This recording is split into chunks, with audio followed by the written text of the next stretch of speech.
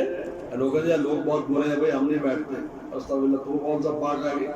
یوں کہا یار میں برا آدمی، میں لوگوں میں بیٹھوں گا ان کو برا کروں گا، یہ اور یہ آسان نہیں ہے، یہ تصور آنا۔ ہر ایک اپنے آپ کو فن کا سمجھتا ہے۔ تھانوی میں حقیر فقیر ہوں، تو نے کہا ہاں یار تو واقعی حقیر فقیر ہے، پھر اس کا غصہ دیکھا تو پتہ چلا ہے وہ زبانی کلامی کہہ رہا ہے۔ تو یہ پہلی بات تو یہ ہے کہ وہ اس نیت کے ساتھ خلوت اختیار کرے کہ میرے شر سے اور لوگوں کو نقصان نہ۔ نمبر دو، وظائف عبودیت کو جانتا ہو، نماز روزہ ان کے سارے احکام اس کو معلوم ہو کہ مجھے کیا کرنا ہے، یہ نہ ہے کہ وہ غلط کام کر رہا ہے اور اس کو پتہ بھی نہیں چلے۔ اختلاط میں تو غلط کرے گا تو لوگ پکڑ لیں گے نا، نماز غلط بریاد کیسے پڑھ رہا ہے بھی ان کر ادھر ادھر لوگ نماز پڑھتے ہیں بیٹھ کر تو پیچھے سے اوپر ہو جاتے ہیں رکوع میں، تو پھر کہتے ہیں ساتھ والا کہا کہ نہیں بھائی بیٹھے بیٹھے رکوع کرنا ہے، پیچھے سے اوپر نہ اٹھاؤ۔ یہ تو دوسرا سمجھا دیتا ہے، تلاوت غلط کر رہا ہے کہ نہیں بھائی اس کو اس طرح تلاوت کرو۔ تو اختلاط میں تو یہ ہوتا ہے، لیکن اگر اس کو اکیلا رہنا ہے، محدثین کیا بھی یہ شرط ہے، ائمہ اربعہ کے ہاں تو اجازت ہی نہیں ان حالات میں لوگوں میں رہے۔ لیکن محدثین کے ہاں بھی دوسری شرط یہ کہ وظائف عبودیت کو جانتا۔ چنانچہ واقعہ میں نے اپنی شرح میں ذکر کیا، اور یہ واقعہ میں نے کتاب میں پڑھا، میں نے ذکر کیا کہ اللہ عبدالعزیز دباغ بہت بڑے بزرگ گزرے ان کے، بہت بہت اونچی شان کے بزرگ۔ ہم نے ان کا تذکرہ درجہ ثانیہ میں اپنے استاد سے سنا، پھر اس کا معرفت ہو گئی تھی، اس وقت سے تلاش کرتے کرتے الابریز کے نام سے ان کے ملفوظات اور ان کے حالات، الابریز عربی میں میرے پاس رکھی۔ ان میں لکھا ہے کہ ان کے ایک بزرگ دوست تھے تو وہ پانی پر چلنے کی اللہ نے کرامت دی تھی۔ ایک دن آیا کہ یار چلو سمندر کی سیر کو چلتے ہیں، دونوں سمندر کی سیر کو چلتے چلتے چلتے جزیرے میں پہنچ گئے، پانی کے اوپر چل رہے ہیں، اللہ تعالیٰ کے لیے مشکل نہیں۔ وہاں پہنچے تو دیکھا کہ ایک عابد عبادت میں لگا ہوا ہے، نماز پڑھ رہا ہے، اور نماز نہیں پڑھتا رکوع کے بغیر، قیام کرتا سجدے میں جاتا، قیام کرتا سجدے میں جاتا، اور وہاں پر قریب میں پیسوں کا ڈھیر لگا ہوا، تو کشتی والے گزرتے ہیں اور نذرانے کے طور پر پیسے پھینکتے رہتے ہیں، اور وہ اپنا یہ بیٹھے رہے، جب نماز پڑھ لی سلام دعا پتہ چلا مسلمان ہے۔ پہلے ان کے خیال ہوا شاید عیسائی ہو، کیونکہ عیسائیوں کی نماز میں رکوع نہیں ہے، انہیں فرق عمر راکعین کہا ہے، ایمان والو تم رکوع کرو، ہماری نماز کی شان ہی کس میں رکوع ہے، وہ آدھا سجدہ اور آدھا قیام کہلاتا ہے، پھر جا کر دوبارہ سجدہ ہے۔ انہوں نے کہا مسلمان تم فلاں جگہ گئے وغیرہ، انہوں نے کہا آپ کی نماز ٹھیک نہیں، آپ رکوع کیا کریے، کیسے پڑھ رہے ہو؟ کہتے میں کافی عرصے سے یہ خلوت میں رہتا ہوں، بس جنگلی پھل ول کھا لیتا ہوں اور اچھا شور پانی پی لیتا ہوں بس۔ تو غصے ہو گیا، لڑ پڑا کہ تم زیادہ مجھے دین سکھانے ہو، مجھے زیادہ پتہ ہے، میں اتنے عرصے سے اللہ اللہ کر رہا ہوں، مجھے کسی نے نہیں روکا، تو فرشتہ آگے تھوڑی روکے گا۔ یہ ایسی جیسے ایک جج تھا، مسئلہ سن رہا تھا، مولوی صاحب مسئلہ بیان کر دے طالب علموں کو کہ روڑی پر نماز نہیں ہوتی، تو میں جٹ واپس آئے، میں تو پڑھا ہے، میں تو کسی تو نہیں پڑھتے ہیں، تو اس کا کیا علاج کرا؟ خیر انہوں نے کہا کہ گمراہی میں پختگی آ گئی، ہماری سمجھنے والے، انہوں نے کہا پیسوں کی تمہیں ضرورت ہے، کہا مجھے کیا ضرورت ہے، انہیں جانے لے جاؤ، کہتا ہم تو بال بچے دار تھے، ویسے بھی خانقاہ والے تھے، لنگر میں بھی ضرورت، ہم نے 2 بوریاں بھر لی، سر پہ رکھی اور لے آیا پیسے۔ وہ اس کا نہ جورو نہ جاتا، وہ ہر وقت خدا سے نہ تھا، خدا سے ناطے بھی، تو وظائف عبودیت کو جانتا ہو خلوت میں، یاد رکھنا. لیکن افضل یہ ہے کہ ملتے جلتے رہیں. یاد رکھنا اپنی جنس سے ملنا چاہیے. آپ عالم ہو علماء سے پر بیٹھ ملا کرو. ہمارے شیخ میں ہم بہت کرتے ہیں اپنے علماء سے ساتھیوں سے ملتے رہا کرو. ایسا نہ ہو کہ بھئی اکیلے رہ کر اور چار مرید اور حق کی نشانی حق کی دلیل کے نعرے لگا تم سے جو کامل مکمل ہو گئے. بہت سی چیزیں ہوتی ہیں جن کی ان کو آپ سے ضرورت ہے اور آپ کو ان کی ضرورت ہے. ہمارے شیخ نے بہت کیا، یعنی کہ اللہ کا شکر ہے ہم فوراً اس چیز کو فوراً لے لیتے ہیں. اس میں بالکل بات نہیں کرتے، چھوٹے سے بھی لے لیتے ہیں. وہ اچھی بات ہو تو اس سے لے لیتے ہیں. ہاں بھائی ٹھیک ہے بھائی آپ کو جو ہمیں بتا دو یار یہ کیسے کرتے ہیں. بہت سی چیزیں سیکھنے والی ہوتی ہیں، ان کو سیکھا ہوا ہے. یار ہمیں بتاؤ بھی کیسے یہ ہمیں بھی سکھا دو. ایک دوست کو ایک عالم تو عقد انامل آتا تھا، فوراً کہا یار ہمیں نہیں آتا ہے، ہمیں سکھاؤ بھائی کیسے عقد انامل. ہم نے دیکھا کہ میں شیخ ہوں، میں ٹھیک ہے ایک چیز نہیں آتی تو سیکھو بھائی. امام بخاری نے کہا کہ آدمی برابر وال سے سیکھے، اوپر وال سے سیکھے، نیچے وال سے سیکھے، پھر جا کر علم میں پختگی اور کمال پیدا ہوتا ہے. اللہ نے کر دیا ہوگا لیکن ایک فن سیکھا ہوگا. امام راضی رحمۃ اللہ علیہ کتنی بڑی ان کی تفسیر ہے. سفید رنگ کی تفسیر رکھی، تفسیر کبیر.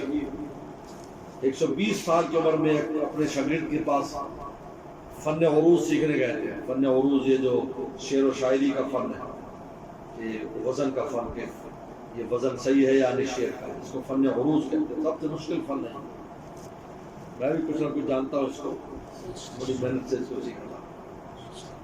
انہیں پتہ چلا بڑے ماہر ہیں. تو امام راضی کو یہ اتنا اچھا نہیں آتا تھا تو اس کے پاس گئے.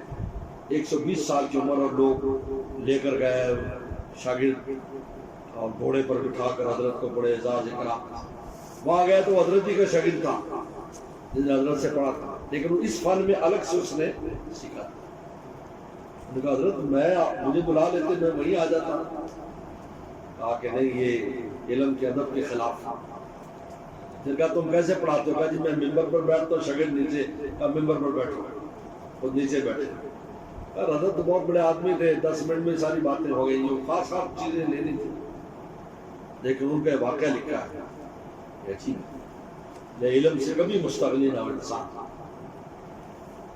اس لیے اختلاط جو ہے ائمہ اربعہ کے ہاں اختلاط افضل ہے خلوت سے. یہ بات یاد رکھو، اس موضوع کو سمجھو. اس بات محدثین کے ہاں خلوت افضل ہے، لیکن ان کے ہاں بھی 2 شرائط ہیں کہ اپنے کو برا سمجھ کر الگ ہو کہ میری برائی لوگوں کو نہ لگے، اور دوسرا وظائف عبودیت سے واقف ہو. اکیلا تو رہتا ہے لیکن نماز کیسے پڑھنی ہے، روزہ کیسے رکھنا ہے، اکیلا عبادت تو کرے گا تو قرآن مجید اس کو اچھی طرح آتا ہو، ذکر اذکار جانتا، ساری چیزیں اس کو آتی. اگر وظائف سے واقف نہیں لوگوں میں رہ جائے گا تاکہ سیکھتا سکھاتا.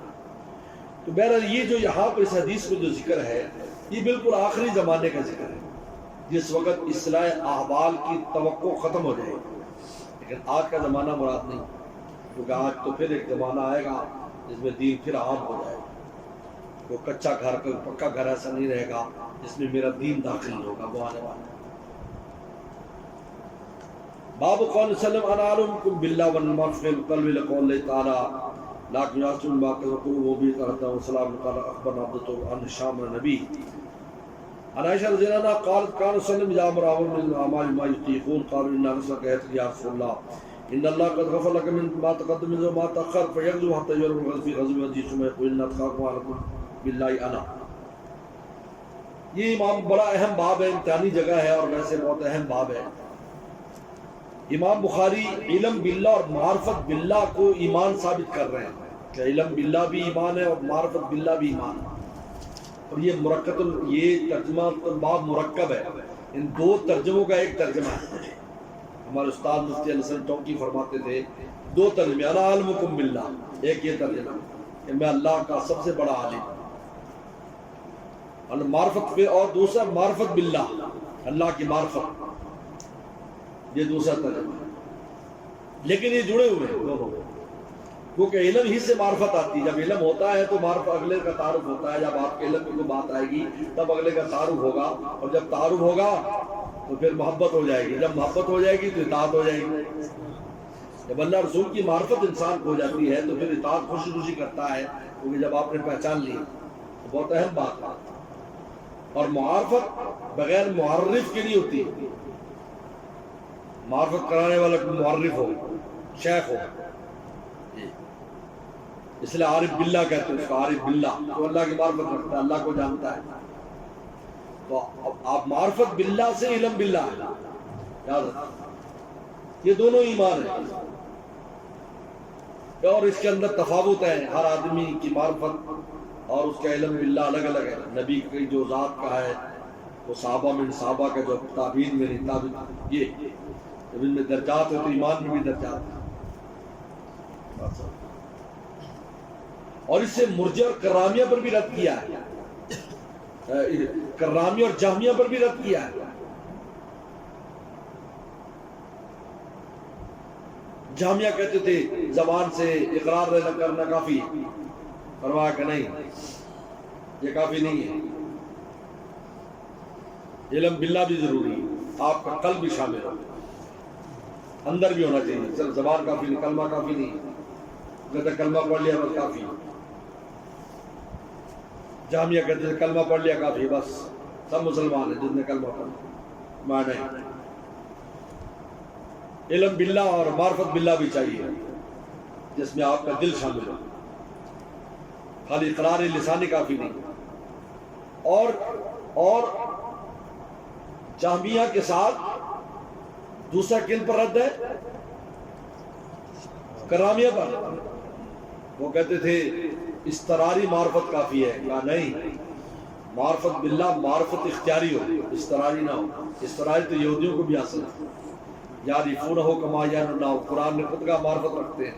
نہیں، یہ معرفت نہیں چاہیے، بلکہ کون سی معرفت چاہیے؟ وہ معرفت چاہیے جو صحابہ کرام کو حاصل تھی، جو صحابہ کرام کو حاصل تھی. وہ ان آمنوا بمثل ما آمنتم، صحابہ جب تم ایمان لائے ہو نا، ایسے وہ کون سی تھی؟ معرفت اختیاری تھی جس میں قصب قلب تھا. لہذا یہودیوں کو جو معرفت تھی وہ استراری تھی، جیسے کہ سورہ نکلا ہے کہتے ہیں کوئی انکار نہیں کر سکتا. لیکن یہ معرفت ایمان نہیں کہلاتا، معرفت ہے جو اختیاری. اس لیے امام بخاری نے اس تربت الباب کو بڑا عجیب باب بنایا ہے، علم باللہ اور معرفت باللہ، اور کہا کہ یہ ایمان ہے، یہ ایمان ہے. علم باللہ معرفت باللہ یہ ایمان ہے. اور ایک بڑی اہم بات بتائی، وہ کیا کہ آپ کی ظاہری جو عبادت ہے اس کی قیمت آپ کی باطنی کیفیت پر لگے گی. آپ اللہ کا کتنا علم رکھتے ہیں، اللہ کی عبادت، اس پر آپ کی عبادت کی قیمت ہے. یعنی عبادت کی قیمت اعمال ظاہرہ پر نہیں، اعمال باطنہ پر ہے. سن لو، زیادہ نبی کی 2 رکعت اور امت کی کروڑوں رکعت برابر نہیں. کیوں؟ اس لیے کہ وہ ظاہری تو تھوڑے 2 ہیں، لیکن باطنی طور پر نبی جس مقام پر ہے، جس معرفت کے ساتھ اور جس علم کے ساتھ وہ عبادت کر رہا ہے، امتی کو ہوا بھی نہیں لگ سکتی، سوچ بھی نہیں سکتی. میرے شیخ سے کسی نے کہا کہ جی علی فرماتے ہیں لو کشف الغطاء فازددت یقینا، کہ اگر یہ پردہ ہٹ جائے تو میرے یقین میں کوئی اضافہ نہیں ہوگا، پہلے سے میرا اتنا ہی. اور ابراہیم السلام کیا کہہ رہے ہیں؟ ولكن كيف تحيي الموتى قال ولم تؤمن قال ليطمئن قال بلى ولكن ليطمئن قلبي. کہ اللہ میں اطمینان قلب کے لیے. تو کہا حضرت علی فرماتے میرے تو اطمینان کوئی اضافہ نہیں ہوگا، اور حضرت ابراہیم صاحب کہتے مجھے اطمینان قلبی چاہیے. فرمایا کہ جس اطمینان کی وہ تلاش کر رہے تھے حضرت علی کرم اللہ اس کی ہوا بھی نہیں لگی. تو جس مقام کی بات تو معلوم کہ عبادات ظاہرہ کا تعلق کس کے ساتھ ہے؟ آپ کی باطنی کیفیت کے ساتھ، اس پر قیمت لگے گی. یہ حدیث شریف میں آتا ہے 10 گنا ملتا ہے، 10 700 گنا تک. یہ 700 گنا تک کیا ملتا ہے؟ وہ بھی اتنی نماز پڑھ رہے ہیں، آپ بھی پڑھ رہے ہو، عارف باللہ بھی وہی پڑھ رہا ہے، آپ بھی وہی پڑھ رہے ہو. وہ 700 تک لے رہے ہیں، آپ 10 گنا لے رہے ہو. یہ فرق کس لیے؟ یہ امام بخاری نے کہا کہ دیکھو نبی کو جو معرفت حاصل ہے، حضرات صحابہ کرام نے جو کہا تھا کہ ہم نہ نماز، ہم جو ہے کبھی شادی نہیں کریں گے. ایک صحابی نے کہا رات کو سوؤں گا نہیں، انہوں نے کہا کبھی روزہ نہیں چھوڑوں گا. آپ نے فرمایا کہ بھائی میں تو ایسا نہیں کرتا. انہوں نے کہا جی آپ تو بخشے بخشا ہے. فرمایا کہ نہیں، میری عبادت کو تم نہیں پہنچ سکتا. نا اعلمکم باللہ واتقاکم، میں تم میں سب زیادہ متقی ہوں اور تم میں سب زیادہ اللہ کو جانتا ہوں. یعنی قیمت باطن کے اعتبار سے ہے، ظاہری اعمال کی وجہ سے نہیں. ظاہری اعمال میں توسط مطلوب ہے، توسط، معتدل، اور توسط ہی خوبصورت چیز. یاد رکھنا، یہ شجاعت توسط کا نام ہے. اور شجاعت جو ہے تحور اور جبن کے درمیان شجاعت ہے. تحور کہتے ہیں ہر بات میں لڑ پڑے، ڈنڈا نکال لے بعض بات پہ، بیوقوف آدمی. اور جبن میں نا بزدلی. اور شجاعت یہ کہ موقع شجاعت میں شجاعت دکھائے، اور جب پیچھے ہٹنے میں مسئلہ آتا ہے وہ پیچھے ہٹ جائے، جیسے غزوہ حدیبیہ میں ہو. نبی سے بڑھ کر کون بہادر ہوگا؟ آپ نے فرمایا یار مسئلہ دیے پیچھے ہٹ جائے. اور بدر میں یہ سر و سمانی کے باوجود بھی ٹکرا گیا، اس کو شجاعت کہتے ہیں. یہ سخاوت بھی بخل اور اسراف کے درمیان کا نام ہے. عجیب ہے، جتنے بھی فضائل ہیں وہ متوسط چیز کے ہیں. توسط کا نام فضیلت ہے. امتن وسط آئے نا، متوسط امت بنا ہے. نہ ہم بالکل راہب ہیں ہر بات میں لگے رہے، نہ خالص دنیا دار ہیں یہودیوں کی طرح ہر وقت کاروبار میں لگے رہے، نہ عیسائیوں کی طرح راہب ہیں. ہم متوسط ہیں، کاروبار بھی کرتے ہیں، مولا کو بھی راضی کرتے ہیں. یہ امتن وسط لتکونوا شہداء، سمجھو کتنے قیمتی باتیں. امت وسط کا ترجمہ ہی تو نہیں ہے. درمیانی امت کی مطلب ہے آیت آخر کے درمیان کی میں ہو گئے. اوصاف کے اعتبار سے، فضائل کے اعتبار سے، صلاحیتوں کے اعتبار سے، سمجھا بے شمار باتیں اس سے نکال. تو اس لیے پیغمبر فرمایا کہ توسط اختیار کرتا ہوں. دیکھو کہ میں جاگتا بھی رات کو سوتا بھی ہوں، میری شادی بھی ہے، بچے بھی ہیں میرے، میں روزہ رکھتا ہوں، کبھی نہیں بھی رکھتا. فرمایا وہ کرو جو ہمیشہ کر سکو، جس کی تمہیں یہ نہ کہ 4 دن کے بعد چھوڑنا پڑے گا. تو یہ 4 بڑی اہم باتیں یہاں سے میں معلوم ہوئی اس مترمت الباب سے کہ علم باللہ، معرفت باللہ ایمان ہے، اور اس کی معرفت اس میں لوگوں کے تفاوت ہے، تو زیادہ ایمان میں بھی تفاوت. کرامیہ پر بھی رد ہو گیا اور جامعہ پر بھی رد ہو گیا. اور اعمال ظاہرہ کی قیمت باطنی معرفت پر لگتی ہے. آپ کے باطنی معرفت کتنی ہے؟ فرمانا عالمکم باللہ، میں تم میں سب سے بڑا اللہ کا عالم ہوں. ورنہ معرفت فعل قلب، اور معرفت دل کا فعل ہے. جس طرح اعضاء فعل کرتے دل بھی فعل کرتا ہے. دلیل کیا ہے؟ وَلَٰكِنْ يَأْخُذُ مَا كَسَبَتْ قُلُوبُكُمْ، کہ جو تمہارے دل نے کمایا ہے اس پر کفارہ آئے گا، اس پر جرم ہوگا. کسبت قلوبکم، یہ یمین کے بارے میں آیا تو قسم کے بارے میں، لیکن ایمان میں لائے کہ دل بھی قسم کرتا ہے جس طرح ہاتھ پاؤں قسم کرتے ہیں. معلوم کہ اختیاری چیز چاہیے، ایمانیات میں دل کا اختیار چاہیے، استقرار نہیں. کسبت قلوب، کسب کی نسبت قلب کی طرف، قلوب بس بات. اور یہ آیت لانے کی وجہ یہی ہے، کسبت قلوب. امام بخاری بتاتے ہیں دل بھی ایسے کسب کرتا ہے، کام کرتا ہے، فعل کرتا ہے جیسے ہاتھ پا سکتے ہیں. اور دوسرا زید بن اسلم رضی اللہ تعالیٰ عنہ سے کسی نے پوچھا تھا اس آیت کے بارے میں، اس کی تفسیر کرو. اگر کوئی آدمی یہ قسم کھائے کہ اگر میں یہ کام کروں انا کافر، میں کافر ہوں، تو فرمایا اگر دل کی نیت کے ساتھ یہ بات کی تو واقعی کافر ہو جائے گا. اور اگر ویسے کہا اگلے کو تو اگر میں کافر مرا تو مرا تو دل میں کوئی بات نہیں تو پھر کچھ نہیں. اگر دل کی قصب ہے تو پھر وہ واقعی کافر ہو جائے گا. تو امام زید بن اسلم نے جو مثال دی وہ ایمانیات کی دی ہے، اس لیے امام بخاری آپ کو اس تفسیر کو سامنے رکھ کر لائے کہ دیکھو دل کے قصب کا اتنا دخل ہے کہ اگر وہ قسم میں کفر کی نیت کر لے باقی تو کافر ہو جاتا ہے، چاہے وہ کام معمولی ہو. کے بعد عائشہ صدیقہ کی روایت ہے، یہ وہی روایت ہے کہ جبریل السلام آئے تھے کہ آپ کے صحابہ قسمیں کھا رہے ہیں، میں قسم کھاتا ہوں رات کو نہیں سوؤں گا، قسم کھاتا ہوں شادی نہیں کروں گا، قسم کھاتا ہوں روزے نہیں کبھی چھوڑوں گا. تو آپ نے فرمایا قال کانسر بزامر عمر من الاعمال ما یطیقون، کہا کہ رسول صلی اللہ علیہ وسلم صحابہ کو حکم دیتے تھے اعمال کا وہ بما یطیقون جس کی طاقت ہوتی تھی ان میں.